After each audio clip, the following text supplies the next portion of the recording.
आज का हमारा टॉपिक है परावर्ती दूरदर्शी। ठीक है, इससे पहले हम संयुक्त सूक्ष्मदर्शी के बारे में बात कर चुके हैं, उसकी आवर्धन क्षमता का व्यंजक प्राप्त कर चुके हैं और खगोलीय दूरदर्शी का भी जो उसका फार्मूला था आवर्धन क्षमता का वो भी बता चुके हैं। ठीक है, तो आज है क्या परावर्ती दूरदर्शी। ठीक है, इसे परावर्ती दूरदर्शी क्यों कहते हैं?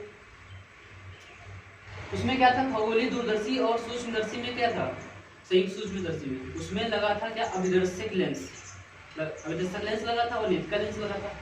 लेकिन यहाँ पर परावर्ती दूरदर्शी में क्या है, एक अवतल दर्पण लगा होता है और उसके साथ में 45 डिग्री के कोण पर समतल दर्पण लगा होता है। ठीक है, दर्पण में क्या होता है, परावर्तन की क्रिया होती है, परावर्तन की क्रिया। इसी कारण हम इसको क्या बोलते हैं, परावर्ती दूरदर्शी। दर्पण में क्या होता है, परावर्तन क्रिया होती है, तो इसी कारण हम बोलते हैं इसको परावर्ती दूरदर्शी। अब इसको हम किरण आरेख के माध्यम से समझते हैं इसका फिगर कैसे बनेगा। ठीक है, तो यहाँ पर सबसे पहले हम एक अवतल दर्पण लेंगे।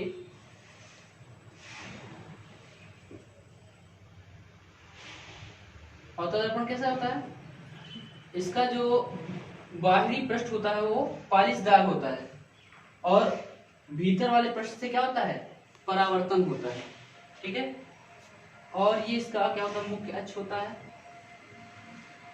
अब मान लेते हैं कि यहाँ पर कोई दूर स्थित वस्तु है, यहाँ पर कोई दूर स्थित वस्तु है, यहाँ पर रखा है, इसको हम नाम दे रहे हैं ए बी।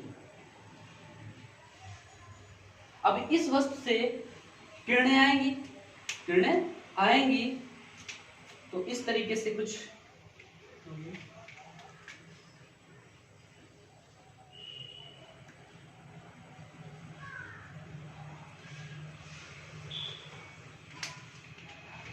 मान लेते हैं कि इस वस्तु से किरणें आ रही है, दूर स्थित वस्तु से किरणें आ रही हैं और दर्पण पे पड़ी।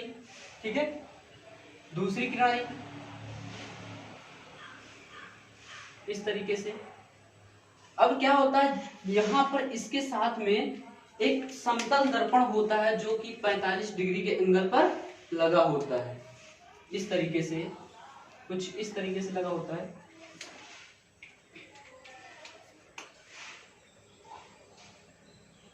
ऐसे ये समतल दर्पण। अब अवतल दर्पण क्या करता है, जो किरणें आती हैं वस्तु से जो किरणें आती हैं वो परावर्तित कर देता है किस पर, समतल दर्पण पर। किस पर कर देता है, समतल दर्पण पर। और एक चीज और, यहाँ पर क्या होता है कि जो है एक नेत्रिका लेंस लगा होता है, यहाँ पर नेत्रिका लेंस लगा होता है कुछ इस तरीके से।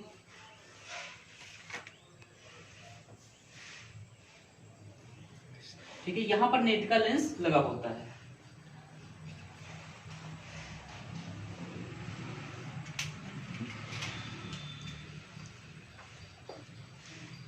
यह है नेत्रिका लेंस। ठीक है, अब अवतल दर्पण क्या करेगा, इन किरणों को सीधे करेगा, परावर्तित करेगा और इस पे समतल दर्पण पे इस तरीके से। ठीक है, समतल दर्पण पर ये ऐसे। अब क्या होगा कि जो ये हमारा समतल दर्पण है ना, ये किरणों को कहाँ भेजेगा, नेत्रिका लेंस भेजेगा कुछ इस तरीके से, ऐसे।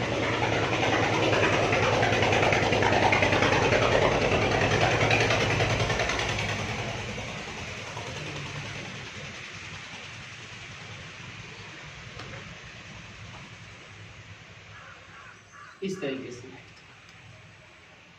ठीक है, यहां पर जहां पर काट रहा है, यहां पर क्या होगा, प्रतिबिंब ए डैश बी डैश बनेगा, प्रतिबिंब ए डैश बी डैश बनेगा। ये जो प्रतिबिंब बनेगा इस नेत्रिका लेंस के लिए आभासी वस्तु का कार्य करेगा। किसका कार्य करेगा, आभासी वस्तु का, जो हमारे प्रतिबिंब ए डैश बी डैश बन रहा है और ये ऐसे रिफ्लेक्ट होगा इस तरीके से, तिरछा हो जाएगा। ठीक है, अब जैसे ही हम क्या करते हैं, इसको पीछे बढ़ाते हैं कुछ इस तरीके से।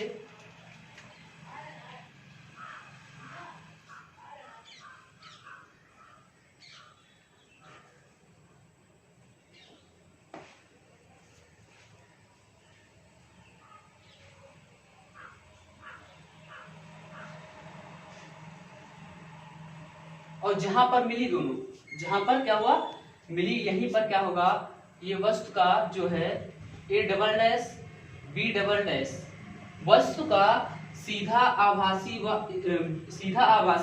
व बड़ा व स्पष्ट प्रतिबिंब बनता है।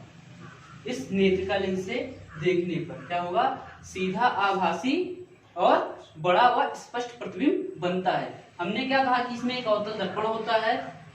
उस अवतल दर्पण, ये क्या है, अवतल दर्पण का मुख्य अक्ष है। तो मान लेते हैं कोई वस्तु दूर स्थित है AB, दूर स्थित है AB, जो कि जहां से क्या होती है, किरणें आपतित होती है कहां पर, सबसे पहले अवतल दर्पण पर। ये क्या है, अवतल दर्पण है, इस पर आपतित होगी और अवतल दर्पण क्या करेगा, इन किरणों को परावर्तित कर देगा समतल दर्पण पर, जो कि 45 अंश के कोण पर लगा होता है। अब क्या होगा कि इस समतल दर्पण से जो किरणें निकलेंगी और जहां पर दोनों एक दूसरे को काटेंगी, वहां पर क्या होता है, वस्तु का प्रतिबिंब A डैश B डैश बनता है, A डैश B डैश बनता है। अब ये A डैश B डैश जो है इस नेत्रिका लेंस के लिए आभासी वस्तु का कार्य करेगा। तो यहाँ पर ये किरणें आएंगी, ये रिफ्लेक्ट होगी, ठीक है। तो जैसे ही हम इनको पीछे बढ़ाएंगे, इन किरणों को क्या करेंगे, पीछे बढ़ाएंगे और जहां पर काटेंगे वहां पर वस्तु का सीधा स्पष्ट बड़ा व आभासी प्रतिबिंब A dash A double dash B double dash बनता है। इतनी चीजें इसमें लिखना है, ठीक है। इसमें रटने वाली कोई चीज नहीं, समझने वाली चीज है। अगर फिगर समझ गए तो अपने आप लिख दोगे, रटने वाली कोई चीज नहीं है। वैसे भी फिजिक्स रटा नहीं जाता है, समझा जाता है, ठीक है। तो ये हम मान लेते हैं अवतल दर्पण M1 है, ठीक है, अवतल दर्पण M1। और ये क्या है, नेत्रिका लेंस है, क्या है, ये यहाँ पर समतल दर्पण है, समतल दर्पण, इसको M2 मान लेते हैं। क्या है, ये समतल दर्पण है, ठीक है। और ये नेत्रिका लेंस, नेत्रिका लेंस, इसे आईपीएस भी बोलते हैं, ठीक है, नेत्रिका लेंस। अब यहाँ पर क्या होता है, नेत्र से देखा जाता है ऐसे,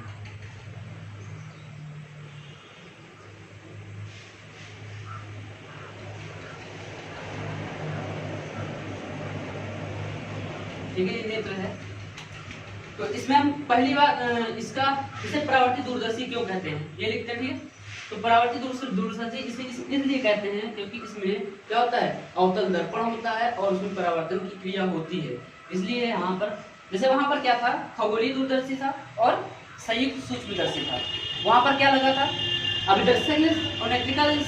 लेकिन यहाँ पर क्या है, एक अवतल दर्पण लगा है, एक समतल दर्पण लगा है। और दर्पण में क्या होता है, परावर्तन की क्रिया होती है, परावर्तन की क्रिया होती है। तो इसी क्रिया को क्या कहते हैं, मतलब जो परावर्तन की क्रिया होती है, इसी कारण इसे परावर्तित दूरदर्शी कहते हैं। और इसके द्वारा जो वस्तु का प्रतिबिंब बनता है, चमकीला प्रतिबिंब बनता है। कैसा बनता है, चमकीला प्रतिबिंब बनता है, ठीक है। इसके द्वारा ध्यान रखना, कैसा प्रतिबिंब बनता है, चमकीला प्रतिबिंब, ठीक है। तो इसके बारे में कुछ लिख दे रहे हैं, जो है रचना एवं कार्यविधि।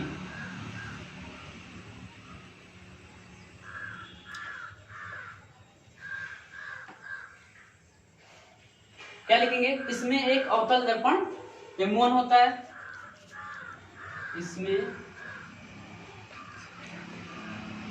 एक अवतल दर्पण, जिसे हमने M1 लिया है ना, M1 होता है। माना दूर स्थित वस्तु AB है, माना दूर स्थित वस्तु से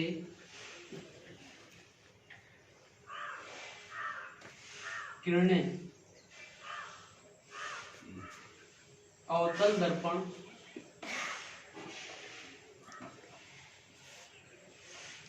M1 पर आपतित होती है, ठीक है। जो अवतल दर्पण से, जो अवतल दर्पण से परावर्तित होकर कहाँ,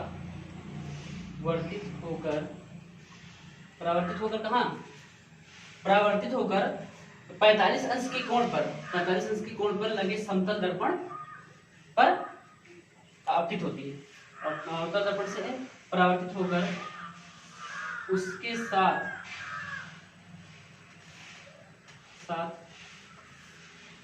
45 डिग्री के कोण पर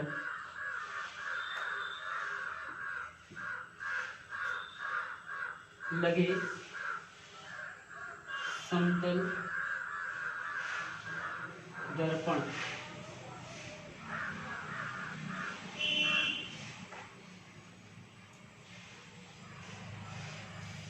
पर आपतित होती है। ठीक है, जो अवतल दर्पण से परावर्तित होकर उसके साथ 45 अंश के कोण पर लगे समतल दर्पण पर आपतित होती है। ठीक है, तथा समतल दर्पण से परावर्तन के पश्चात एक दूसरे को a डैश b डैश पर काटती है तथा वस्तु का प्रतिबिंब a डैश b डैश बनता है। ठीक है, अब हमने क्या कहा कि जो प्रतिबिंब बना है a डैश b डैश इस नेत्रिका लेंस के लिए आभासी वस्तु का कार्य करता है, जो कि नेत्रिका लेंस के लिए आभासी वस्तु का कार्य करता है। इधर क्लियर आ रहा ना? ठीक है, आभासी वस्तु का कार्य करता है। और नेत्रिका लेंस क्या करता है? नेत्रिका लेंस जो ये आभासी वस्तु कार्य कर रहा है, इसका क्या करता है? स्पष्ट प्रतिबिंब, सीधा आभासी व स्पष्ट प्रतिबिंब, बड़ा प्रतिबिंब बनाता है a डैश b डैश तथा नेत्रिका lens a dash b dash का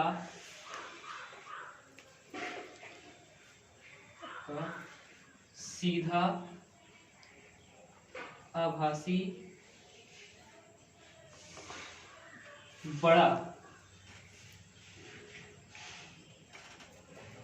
व स्पष्ट प्रतिबिंब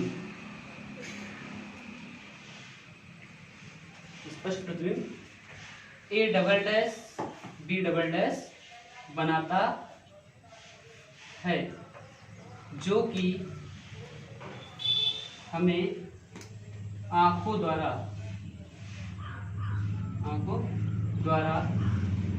स्पष्ट दिखाई देता है। ठीक है, ये हो गया रचनात्मक कार्य विधि कि एक अवतल दर्पण M1 होता है, हमने लिया है।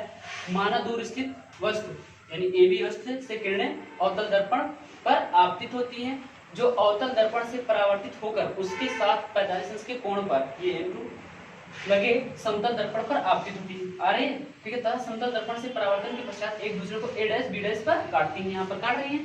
ठीक है, तथा वस्तु का प्रतिबिंब a डैश b डैश बनता है, जो कि नेत्रिका लेंस के लिए क्या आभासी वस्तु का कार्य करता है। ठीक है, आभासी वस्तु का कार्य करता है तथा नेत्रिका लेंस सीधा आभासी बड़ा व स्पष्ट प्रतिबिंब कौन सा बनाता है? a double dash b double dash बनाता है, जो हमें आंखों द्वारा स्पष्ट दिखाई देता है। ये हो गए रचनात्मक कार्य विधि। अब इसकी आवर्धन क्षमता के लिए फार्मूला क्या होता है वो बताएंगे। अब इसके आवर्धन क्षमता के लिए व्यंजक देखते हैं। ठीक है, आवर्धन क्षमता के लिए हमने क्या बताया था? आवर्धन क्षमता ये होता है m बराबर क्या होता है? अंतिम प्रतिबिंब द्वारा बना दर्शन कोण बटे वस्तु द्वारा बना दर्शन कोण। ठीक है, अंतिम प्रतिबिंब द्वारा बना दर्शन कोण बटे वस्तु द्वारा बना दर्शन कोण द्वारा बना दर्शन कोण। अब हमने आवर्धन क्षमता में दो कंडीशन बताया था। पहला कंडीशन क्या था कि जब अंतिम प्रतिबिंब स्पष्ट दृश्य की न्यूनतम दूरी पर बने, ठीक है, जब अंतिम प्रतिबिंब स्पष्ट दृश्य की न्यूनतम दूरी पर बने तो फार्मूला क्या निकल के आया था, खगोलीय दूरदर्शी की बात करेंगे, वहां फार्मूला निकल के आया था -FO/FE इंटू 1+FE/d, ठीक है, -FO/FE ब्रैकेट में जाकर 1+FE/d। जब प्रतिबिंब मतलब अंतिम प्रतिबिंब, ठीक है, इसको लिखेंगे अंतिम प्रतिबिंब,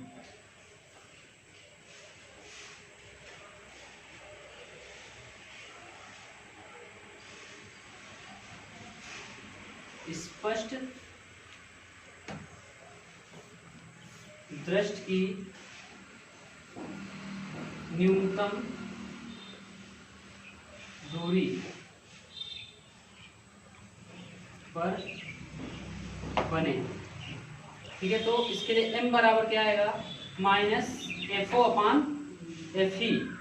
और 1+FE/d,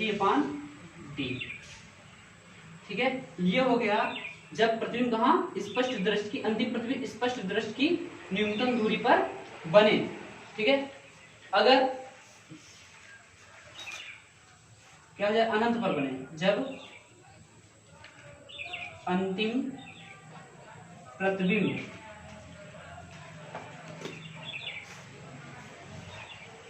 अनंत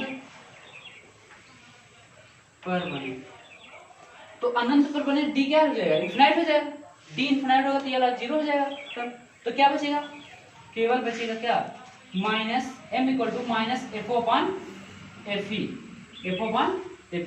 अब यहाँ पर देखो, वहां पर FO क्या था, अभिदर्शक लेंस की फोकस दूरी थी, लेकिन यहाँ पर FO क्या होगा, अवतल दर्पण की फोकस दूरी होगी, क्योंकि यहाँ अवतल दर्पण लगा ना, तो FO हो जाएगा अवतल दर्पण की फोकस दूरी, FE क्या हो जाएगा, नेत्रिका लेंस की फोकस दूरी, ठीक है। तो हम लिख दे रहे हैं FO अवतल दर्पण की फोकस दूरी। इससे पहले जब हमने खगोलीय दूरदर्शी का आवर्धन क्षमता का व्यंजक निकाला, क्या निकल के आया था, जब स्पष्ट न्यूनतम दूरी पर था, क्या था, m = -FO/FE 1+FE/d, और जब अनंत पर बन रहा था तो फार्मूला निकल के आया था m = -FO/FE, ठीक है। FO यहाँ पर अवतल दर्पण की फोकस दूरी होगी, वहां पर क्या था, अभिदर्शक लेंस की फोकस दूरी थी, और FE नेत्रिका लेंस की फोकस दूरी। FE क्या आ जाएगी, नेत्रिका लेंस की फोकस दूरी। चलो इतना करो बेटे। देखो अगला टॉपिक है विभेदन क्षमता, ठीक है। विभेदन क्षमता जैसे हमने बताया कि दूरदर्शी और सूक्ष्मदर्शी, क्या होता है कि जो दूरदर्शी या सूक्ष्मदर्शी होता है उसमें जो वस्तु होता है उसके प्रतिबिंब को, समीपवर्ती प्रतिबिंब को अलग अलग करने की क्षमता क्या कहलाएगी, प्रकाशीय केंद्र की विभेदन क्षमता कहलाएगी। मतलब कि वस्तुओं के प्रतिबिंबों को, समीपवर्ती वस्तुओं के प्रतिबिंबों को अलग अलग करने की क्षमता विभेदन क्षमता कहलाती है। तो इसका हम डिफिनेशन लिखते हैं, किसी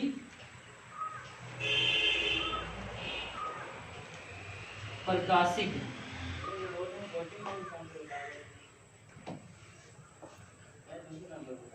यंत्र की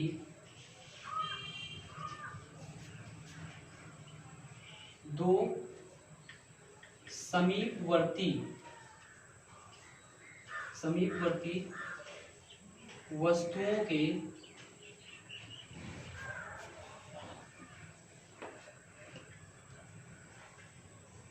प्रतिबिंबों, मतलब कि जो वस्तु के प्रतिबिंब होंगे, ठीक है, प्रतिबिंबों को अलग अलग करने की क्षमता, अलग अलग करने की क्षमता प्रकाशिक यंत्र की विभेदन क्षमता कहलाती है।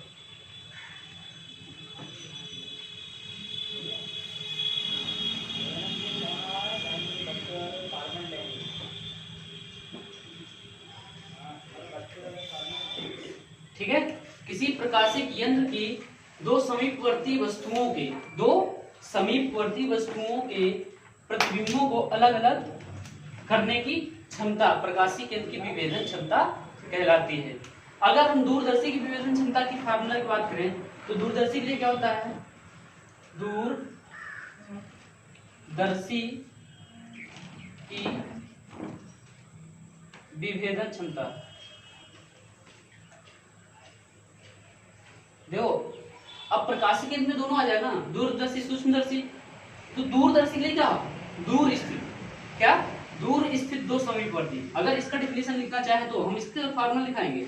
अगर इस जैसे ये हमने डिफिनेशन लिखा है सेम इसी टाइप में लिखेंगे, लेकिन दूरदर्शी जहां होगा वहां पर हम क्या लिखेंगे, दूरदर्शी द्वारा दूर स्थित दो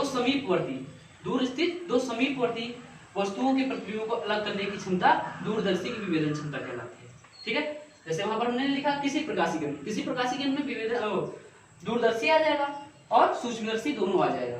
ठीक है, तो दूरदर्शी का अगर लिखेंगे दूर स्थित दो समीपवर्ती, मतलब यहाँ प्रकाशिक यंत्र है, प्रकाशिक यंत्र यहाँ क्या रख देंगे, दूरदर्शी द्वारा दूर स्थित दो समीपवर्ती, दूर स्थित है और दो समीपवर्ती पास रखे बस वस्तुओं के प्रतिबिंबों को अलग अलग करने की क्षमता दूरदर्शी की विभेदन क्षमता कहलाती है। जैसे हमने इसका डिफिनेशन लिखा है वैसे इसका भी लिख देंगे, और लिखाने से कोई मतलब नहीं है, अगर ये समझ जाओगे तो अपने आप लिख दोगे। ठीक है, केवल वहां पर दूरदर्शी लगाना और दूर स्थित करना।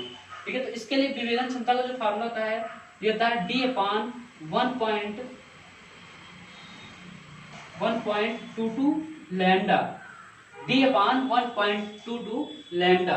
ठीक है, ये दूरदर्शी का हो गया। सूक्ष्मदर्शी के लिए क्या होता है, सूक्ष्मदर्शी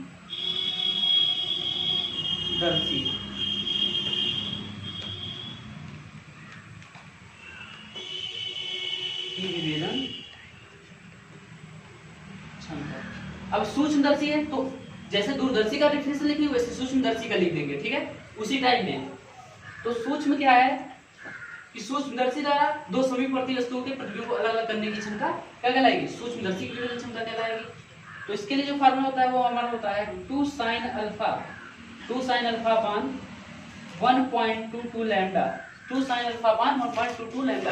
अब अल्फा यहाँ पर क्या होता है, तो अल्फा देखो जो हमारा अभिदर्शक लेंस लगा होता है, क्या होता है यहाँ पर अभिदर्शक लेंस लगा होता है इस टाइप में, और यहाँ पर क्या होता है एक शंकु बनता है। जहां पर हमारा अभिदर्शक लेंस लगा होता है वहां पर क्या होता है एक शंकु बनता है। शंकु जानते हो ना, ठीक है, शंकु।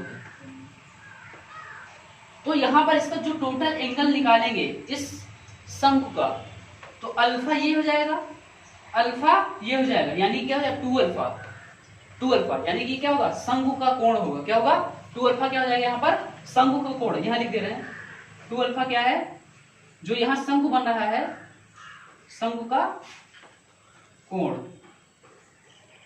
और डी क्या होगा द्वारक का व्यास होगा, जो हमारा लेंस लगा होगा। ठीक है, वो क्या होगा द्वारक का व्यास, लेंस या दर्पण द्वारक का व्यास। वैसे इसमें जो है लेंस ही लगा होता है दूरदर्शी में और सूक्ष्मदर्शी में। ठीक है, दूरदर्शी और सूक्ष्मदर्शी में क्या होता है लेंस ही लगा होता है। तो लैम्डा क्या होगा यहाँ तरंगदैर्घ्य, क्या होगा तरंगदैर्घ्य। ठीक है, तो यहाँ पर हमने बता दिया कि किसी प्रकाशिक यंत्र द्वारा दो समीपवर्ती वस्तुओं के प्रतिबिंबों को अलग अलग करने की क्षमता, प्रतिबिंब को अलग, वस्तुओं के प्रतिबिंब को, ठीक है, अलग अलग करने की क्षमता प्रकाशिक यंत्र की विभेदन क्षमता कहलाती है। दूरदर्शी के लिए लिखेंगे तो वहां प्रकाशिक यंत्र की जगह पर दूरदर्शी का प्रयोग करेंगे, सूक्ष्मदर्शी का लिखेंगे तो प्रकाशिक यंत्र के स्थान पर क्या करेंगे सूक्ष्मदर्शी का प्रयोग करेंगे। डिफिनेशन सेम उसी टाइप में लिखना है। ठीक है, दूरदर्शी दूर के लिए होता है और सूक्ष्म जो हम आंखों से क्या ना देख पाए, ठीक है, तो उसके लिए प्रयोग करते हैं। तो यहाँ पर दोनों के लिए विभेदन क्षमता का फार्मूला क्या है, d अपान 1.22 लैम्डा, और इसके लिए 2 sin अल्फा अपान 1.22 लैम्डा। यहाँ 2 अल्फा क्या है, जो संघ अभिदर्शक लेंस है उसके द्वारा जो संघ बन रहा है उसका कोण है। अल्फा ए क्या हो जाएगा, 2 अल्फा हो जाएगा संघ का कोण, और डी क्या होगा, द्वारक का व्यास, जो लेंस लगा होगा उसका द्वारक का व्यास, ठीक है, और लैम्डा तरंग दैर्ध्य। ये लिखो, ये हमारा विभेदन क्षमता होगा। अब इसके बारे में बताएं, इसके बाद हम बताएंगे विभेदन वस्तु के प्रतिबिंब का अलग अलग कर रहा था। यहाँ पर क्या होगा कि दो वस्तुएं, दो निकट की वस्तु होंगी, उन वस्तुओं को क्या करेगा, प्रकाशीय केंद्र अलग अलग करेगा, अलग अलग करेगा। तो यही जो क्षमता होती है या क्रिया होती है विभेदन सीमा कहलाती है प्रकाशीय केंद्र की, ठीक है। तो दो वस्तुओं, इसका डिफरेंस लिखेंगे, दो वस्तुओं के बीच की वह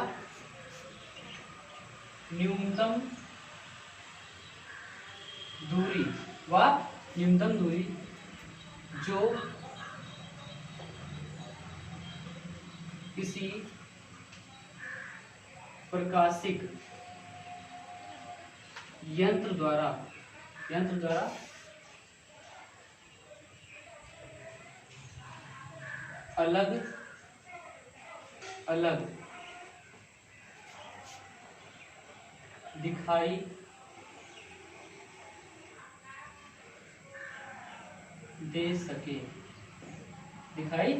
दे सके, प्रकाशिक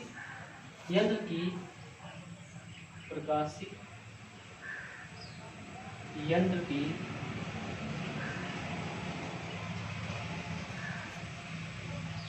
विभेदन सीमा कहलाती है।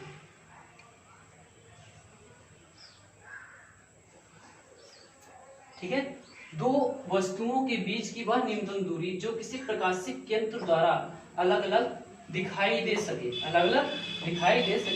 प्रकाशिक यंत्र की विभेदन सीमा कहलाती है। और ये जो विभेदन सीमा होता है वो विभेदन क्षमता का व्युत्क्रम होता है, ठीक है, यानी कि विभेदन क्षमता के व्युत्क्रम को विभेदन सीमा कहते हैं, ठीक है। इस तरीके लिखेंगे, विभेदन क्षमता के व्युत्क्रम को विभेदन सीमा कहते हैं, ठीक है। तो यहां से हम लिख सकते हैं विभेदन सीमा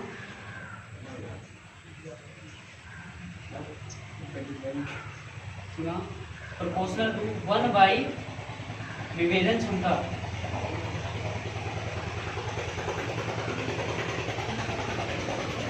ठीक है। ये उसका क्या होगा, उल्टा होगा, विभेदन क्षमता का उल्टा होगा, ठीक है। तो यहां से हम निकालते हैं दूरदर्शी की विभेदन सीमा, दूरदर्शी की विभेदन सीमा। अभी वहां पर हमने क्या निकाला था, विभेदन क्षमता का फार्मूला निकाला था, क्या निकाला था, d अपान 1.22 लैम्डा, d अपान 1.22 लैम्डा। तो उल्टा हो जाएगा, क्या विभेदन क्षमता अगर करेंगे क्या हो, उल्टा हो जाएगा। तो वहां पर क्या था, d अपान 1.22 लैम्डा, यहाँ क्या हो जाएगा उल्टा 1.22 लैम्डा अपान d। वहां पर क्या था, d अपान 1.22 लैम्डा, यहाँ उल्टा हो जाएगा तो 1.22 लैम्डा अपान d, ठीक है। और सूक्ष्मदर्शी के लिए, सूक्ष्मदर्शी की विभेदन सीमा, ये क्या हो जाएगा, वहां पर हमने 2 sin अल्फा पान क्या लिखा था 1.22 लैम्डा, यहाँ क्या हो जाएगा 1.22 लैम्डा पान 2 sin अल्फा, 2 sin अल्फा। अगर 2 से इसको भाग दे क्या आ जाएगा 0.61 लैम्डा पान डी, ये भी लिख सकते हैं, ठीक है। ये हो गया संयुक्त सूक्ष्मदर्शी और दूरदर्शी की विभेदन सीमा। विभेदन सीमा क्या होती है कि विभेदन क्षमता का व्युत्क्रम होता है, क्या होता है, व्युत्क्रम होता है, अगर विभेदन क्षमता क्या है, ज्यादा है तो ये कम होगा, अगर ये कम है तो ये ज्यादा होगा। ठीक है, विभेदन सीमा अगर हम क्षमता बढ़ाएंगे तो विभेदन सीमा क्या होगी, हमारी कम होगी, अगर इसको घटाएंगे तो ये ज्यादा होगी। ठीक है, यहाँ से आपका क्या हुआ, जो फिजिक्स सेकंड में रे ऑप्टिक्स का पूरा जो टॉपिक था खत्म हो चुका है, रे ऑप्टिक्स पूरा खत्म। ठीक है, अब इसके बाद हम पढ़ाएंगे वेव ऑप्टिक्स। कब पढ़ाएंगे इसका, कम से कम अभी 3-4 दिन न्यूमेरिकल लगवाएंगे, जितने भी बोर्ड पेपर में आते हैं जिस प्रकार के न्यूमेरिकल बता के उसके बाद हम वेव ऑप्टिक्स पढ़ाएंगे। ठीक है, ये हमारा रे ऑप्टिक्स किरण प्रकाश की पूरा खत्म हो चुका है।